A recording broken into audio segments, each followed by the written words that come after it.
Dans cette nouvelle émission de TV Siane, en direct du Salon de l'Industrie du Grand Sud pour évoquer l'actualité de la Maison de la Formation Jacqueline Auriol, un projet que nous avions découvert ici même il y a 2 ans.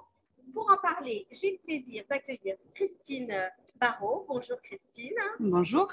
Vous êtes chef du département génie mécanique et productique technique aérospatiale, le GMP, de l'IUT Paul Sabatier, Toulouse 3. À vos côtés, Walter Rubio, responsable master génie mécanique de l'université Toulouse 3 Paul Sabatier. Bonjour. Bonjour. Et de mon côté droit, Alain Dédier, responsable des formations en alternance à l'INSA, département génie mécanique. Bonjour Alain. Bonjour. Alors, une première question pour vous, Christine Barrault. C'est quoi la MFJA? Alors, la MFJA, c'est la Maison de la Formation Jacqueline Auriol. Donc, c'est un bâtiment qui est en train de finir de se construire, donc qui nous a été livré il y a juste quelques jours maintenant. Donc, il se situe à Montaudran, au bout de la piste historique du site de Montaudran. Et donc, ce bâtiment va accueillir, on va dire, à peu près 1500 étudiants, donc sur un espace de 15 000 mètres carrés. Et accueillera donc en son sein 15 formations et 150 personnels. Voilà, donc ce bâtiment est unique en son genre parce que c'est un espace mutualisé qui va être mutualisé entre différentes formations, différents établissements. Alors, pour les citer, il y aura des formations qui sont de l'université Paul Sabatier, de la FSI et de l'IUT. Il y aura des formations de l'INSA, en génie mécanique, et il y aura des formations de l'ISAE, Supaéro. Alors, on reviendra en détail sur les formations. Peut-être dites-nous où vous en êtes du projet. Alors, comme je vous le disais, le projet, ça y est à sa fin. Alors, pour l'histoire, c'est un projet qui date de plus d'il y a 10 ans, même un peu plus que 10 ans maintenant. Et donc là, on est dans les 2 derniers mois du projet. Donc, c'est un moment important pour nous tous. Et on commence petit à petit à s'approprier ce bâtiment, à y rentrer et à l'aménager. Voilà, on est sur la fin. Donc idem, on va évoquer un peu le calendrier des arrivées des étudiants notamment. Un mot sur le rôle de chacun d'entre vous dans ce projet. Je commence avec vous, Walter Rubio. Oui, donc je me suis occupé et je m'occupe de l'intégration effectivement dans ce projet-là de toutes les formations de l'université, donc à un niveau licence génie mécanique et master génie mécanique. Donc ça, c'est une partie qui est actuelle, importante, puisque petit à petit, nous sommes en train de rentrer et on va aménager ces locaux-là. Donc, et un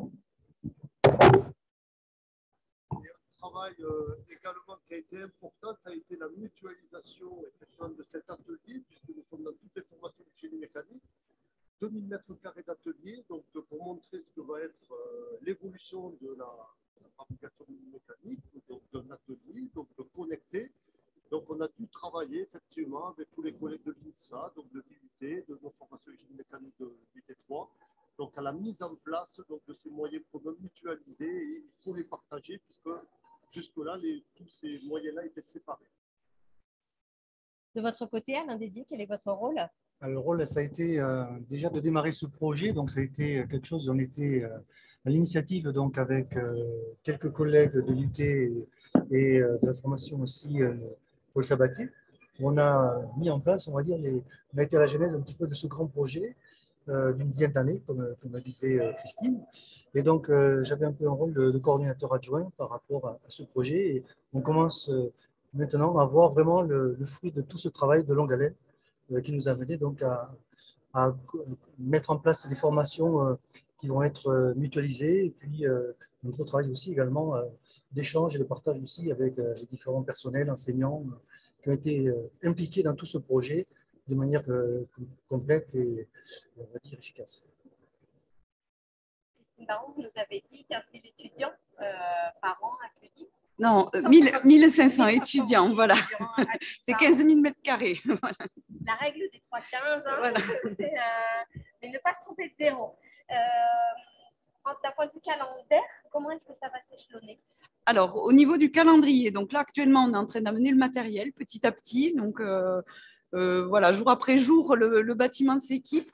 Donc, dès janvier 2022, je ne me trompe pas d'année, donc on va avoir les formations, alors au départ de l'IUT GMP qui vont rentrer toutes, enfin, voilà, nos 3 années vont intégrer le bâtiment.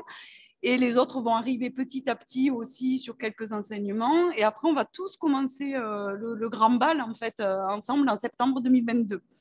Voilà. Bien. Alain Dédier, comment la formation en alternance est-elle concernée? Elle est concernée directement dans le sens où ce nouveau bâtiment va être avec de nouveaux équipements, avec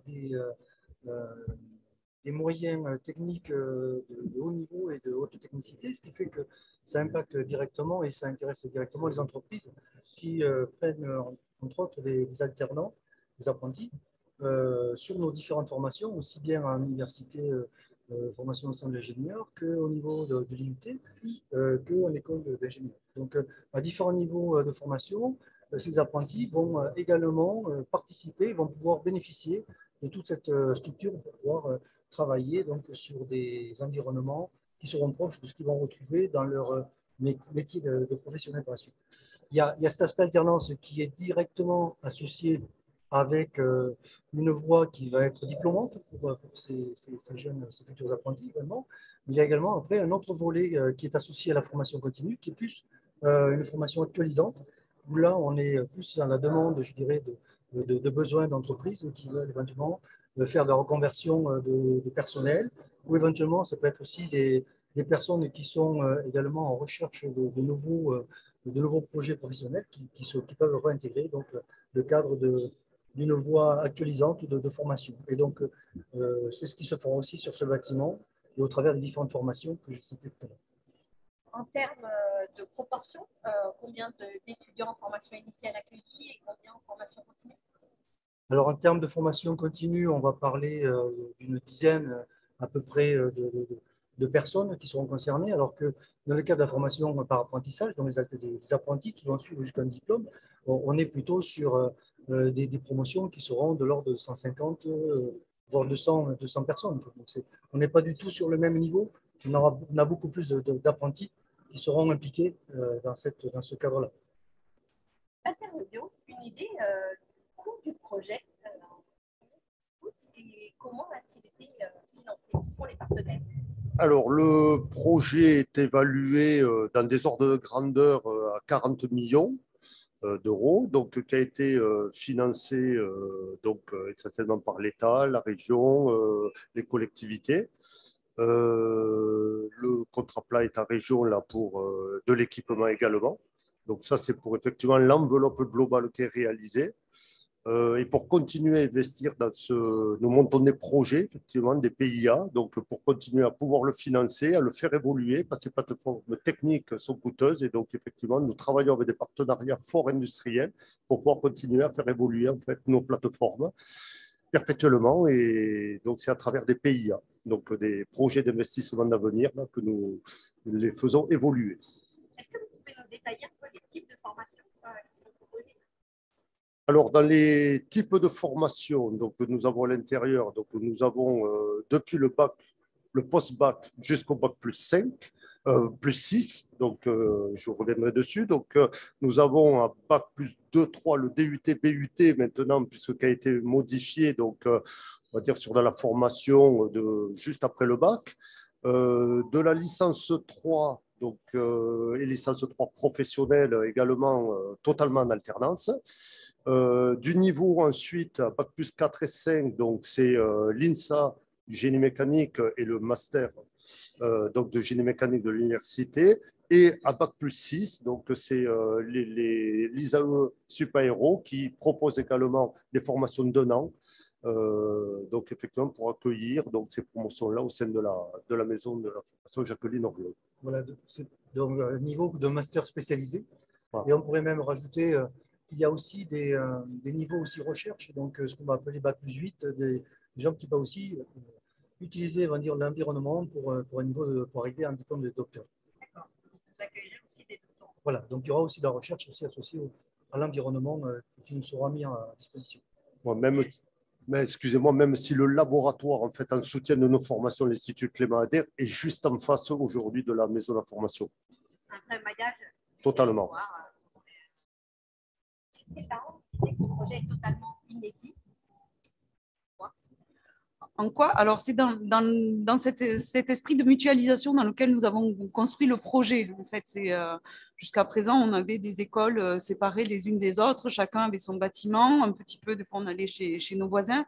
Là, depuis 10 ans, voilà, tout le monde travaille vraiment pour construire quelque chose de commun, de mutualisé, autant dans l'utilisation de salles classiques que dans l'achat de matériel et les investissements qu'on peut faire. Voilà, il y a vraiment une cohésion de tous les établissements et les formations du supérieur. Hein. Donc, dans le domaine du mécanique et du génie mécanique, aéronautique, voilà, on essaie vraiment de travailler tous les uns les autres en concertation. Et je pense que c'est sur ce point où on est unique. Alors, nous, ça nous plaît de nous dire qu'on est unique en Europe voilà, sur ce sujet-là et sur ces aspects-là. Donc, une correspondance de l'ensemble des formations pour répondre aux besoins des industriels d'Italie et d'ailleurs. Oui, en fait, c'est ce qu'on appelle un atelier interuniversitaire, c'est-à-dire qu'on vient mettre en commun des moyens. L'intérêt, c'est que ces moyens sont souvent lourds et coûteux, donc l'intérêt, c'est vraiment de se fédérer pour justement travailler à une échelle locale pour nos formations, mais également après une échelle même régionale, puisque par rapport à ça, ces supports pourront servir également pour faire du transfert au travers d'échanges avec des entreprises, faire de la découverte aussi pour des petites entreprises qui n'ont pas forcément les mêmes moyens qu'on pourrait présenter sur ce site-là. Donc, ça permettra aussi de les accompagner par d'autres projets par la suite. Merci à tous les trois d'avoir esquissé une présentation un peu générale du projet. Est-ce que vous avez quelque chose à ajouter pour compléter ou est-ce qu'on a été exhaustif sur cette présentation?